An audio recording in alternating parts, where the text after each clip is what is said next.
7 ঘন্টার মধ্যে BP গণবন্ধু BP Nurul হক যদি সুস্থ না হয় আপনাকেও এই বাংলার জনগণ অসুস্থ করে দেবে।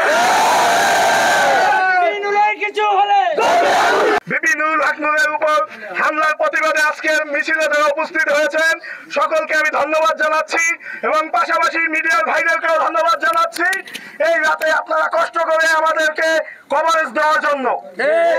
আমি শুরুতে একটি কথা বলতে চাই, ডক্টর ইউনূস সাহেব আপনি মিটিমিটি যদি হাসেন নুরের উপর হামলা হয়েছে আপনি বেঁচে যাবেন, এইটা কিন্তু ভুল ভাবতেছেন। ইউনূস সাহেব আপনার কিন্তু মনে করা উচিত আওয়ামী লীগের আমলে আপনার অবস্থা শেখ হাসিনা কি করেছিল। এই শেখ হাসিনা কিংবা জাতীয় পার্টি যদি এই দেশে আবার কোনোভাবে ব্যাক করে আপনাকে কিন্তু বিপি নুরের চেয়েও করুণ অবস্থা ভোগ করতে হবে।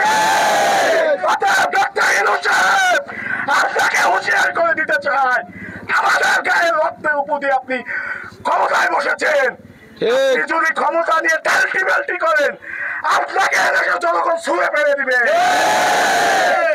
বিগত সরকারের আমলে যেই মধ্যপ্রাচ্যে এমনিকে লন্ডনে ছিলেন আবার কিন্তু সেখানে পুনর্বাসন হারা লাগবে। আপনাকে আমরা বলতে চাই আজকে যারা হামলা করেছে প্রকাশ্যে মিডিয়ার সামনে প্রত্যেকটা ফেস একদম দিনের আলোর মতো পরিষ্কার,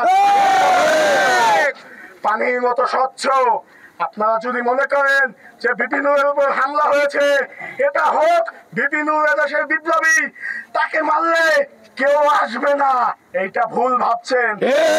আপনি দেখবেন আগামীকালকে পুরো বাংলাদেশ ঐক্যবদ্ধ হয়ে যাবে।